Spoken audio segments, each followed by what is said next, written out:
Little piece there to help stabilize.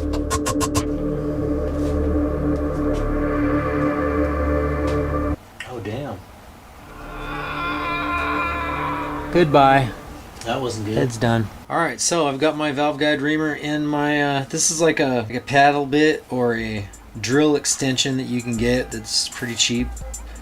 It's got a couple of adjustable fittings on here that you can put bits and whatnot into in order to get the extension that you need. I had to put a twisty tie actually in the end of it to get the bit to be somewhat straight, you know, shimmed it so it would be as true as I can get it for working out of my garage. It might not be for all y'all.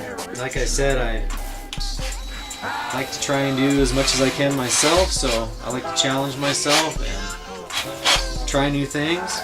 And I'll put it on one. Once the valve guide reamer starts into the valve guide, the valve guide it's a shaft. Will travel in, reaming out the valve guide center, follow the channel of the valve guide center. So if, or your extension, because mine does, it has a little bit of a rotation to it where it's not quite all the way true. It still stays straight inside the valve guide and follows the channel of the valve guide all the way through. I just follow the valve guide. I don't force it. I allow whatever rotation to transpire through my hands to keep the flute as straight as possible. The manual actually calls for a reamer handle, and you just spin with your hand. That would take you forever. Your hands would be burned up. They would be burned up, because even with power drill, it still takes time. But this particular valve guide that I'm doing right here, it compromised and I want to get it out, and I want my valve guide driver to fit in the center hole of the valve guide. So I'm just going to ream it out a little bit so that my driver can fit in the guide and I can get it out. I almost forgot. It's been a minute since I did this. I like to put a little bit of WD in there, a little lubrication. That way it saves on the reamer flute. Makes the process a little faster.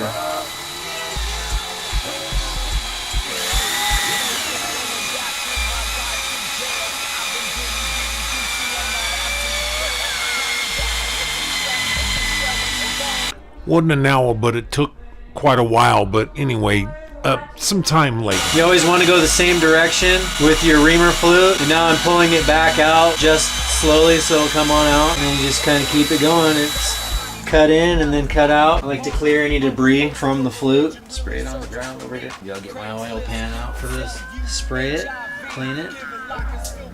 Wipe the excess copper off. I get my little oil pan so I can, when I spray the flute off, I can catch it. Flute's all good and clean there. Set that aside and get this valve guide out of here. Wipe up some of this copper debris of the valve guide off the top of the valve guide. I'm not banging on that. Blow the center of this valve guide out.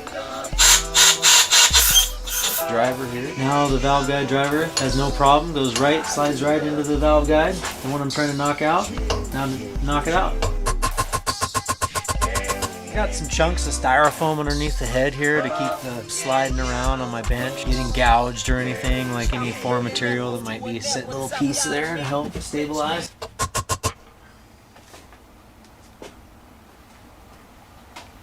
Oh damn. That was... Well, I think this head won't be repairable. That was a chunk of the head there that holds the valve guide. I think that valve guide got so compromised that coming back through it was just too big. Must have been mushroomed a little bit. Took a chunk of the head of it. No bueno. Probably won't be repairing that later, but it is what it is. I'll just toss that valve guide. Hello. Always make sure and read your instructions. Stupid things can happen. Improper. You may be doing things improper by following my video. Wiped out. Okay, the far end, this is the one that was wiped out. Let's see if I can get you a shot. The wiped out part of the head. You can see it. Right there, the valve hit right there. Bing! Looks like my battery's going dead in there. Trying to remember because it's been a minute. Good valves here, and check guides to see how well they are. You know, setting it in there and wiggling it side to side to see how much play it has, and it says in the book You've got mail. 0.15 variation in your intake and 0.24 millimeter for your exhaust on the movement. All these are feeling pretty darn good with the wiped out end here. And those are actually feeling pretty good too. I think it was the exhaust ones that dropped and got no bueno. All these intakes are good except for that one that I buggered up right there and pretty much finitoed the head the rest of the way there. Here, I'll show you where it broke off. When that guide came through and it busted the chunk right there, you can see it where it's busted. Goodbye.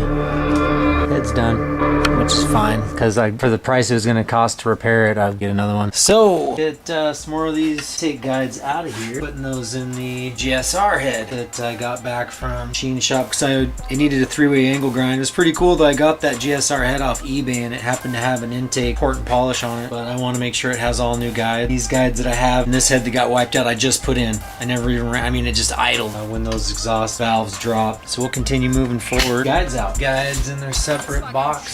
Separate them out a little bit. Guides, intakes on one side, exhaust on the other. Finally, I realized that I was improperly removing these valve guides by having the head right side up.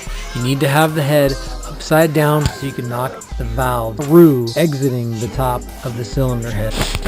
It'd been a while since I had done it. Like I tell you guys, I forget everything, and I didn't look at the book. I had the book sitting right there, but I did not read the book through. Always make sure and follow your manual, even if you've done it a million times. Anyway, just look at it, just to remind yourself, refresh it. Luckily, that had been damaged, so it wasn't a big deal by me blowing it out even more. Here we go. Like however many bangs I banged on it. Set those aside, because those are all still good. And then we're going to get the exhaust side here. Exhausts are still good, and which exhausts are bad. Exhaust valve is good here.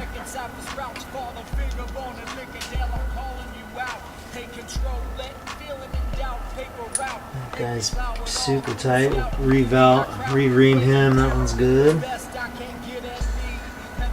one's good. Good. Good. Might ream all these. Just to make sure that they're happy. Sounds good. This one's good.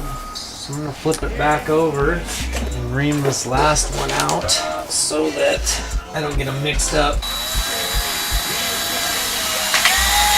And I want to make sure that my flute's still nice and tight in my extension here. Don't want it to get stuck in the guide. It's happened before.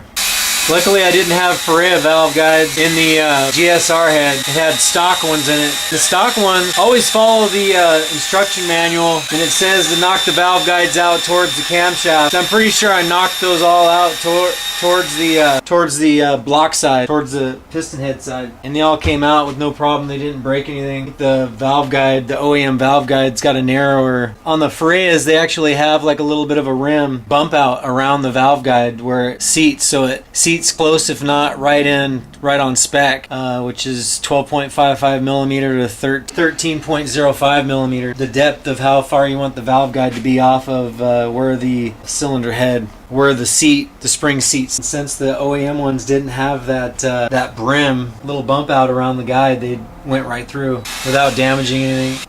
So I still got a little bit debris from each one of these coming down the line. That one there didn't have much. It did feel like they were a little bit tight with the new valves that I'm testing them out. And in the manual, it says that they should slide back and forth smooth. These were a little tight, which I would rather have them a little snug, little tight, still slide back and forth, than, you know, be loose and out of spec. But hopefully this gets us where we need to be.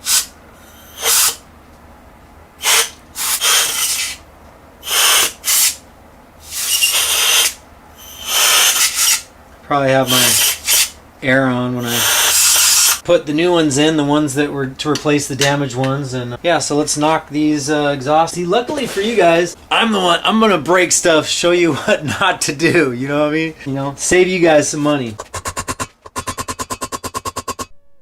It is in a little bit or whatever. You wait. And I'm gonna keep them separated, and I'm gonna mark them too, because not them physically, but the sides of the box that they're in, because dude, I will forget. Exhaust. This is intake. We'll do some more stripping of this head too, probably in another video, because I want to get the rocker arm assembly. This banging on it, that popped out. Keep it with the head here. Yeah, we're gonna get these rocker arm assembly out of here, because the GSR head that I got from eBay, it had a couple rocker arms missing. I like to have them all same amount of wear, so I don't want to mix them up or anything. Keep them on the same rocker arm shaft too, so everything's just copacetic. Have them all here. I'm gonna swap them over the GSR head. So we'll swap the rocker arm shafts, the rocker arms. I'll probably take the lost motion. They feel pretty good still. It's too bad. I'm kind of sad that a little bit that, of course, I was dumb and hurt this head, and I'm gonna have to replace it because it's a JDM B16 and it has a lot of sentimental value to me. But I have to let that go. Continue creating and making and building new things that I can care about, grow sentiment about. That's gonna be enough. Knocking out valve guides. Yeah, you know what they usually say about this time, but what I'm gonna tell you is, do you have a blessed day? Care about yourself. You are special. You are unique. Do your thing. With love. See ya.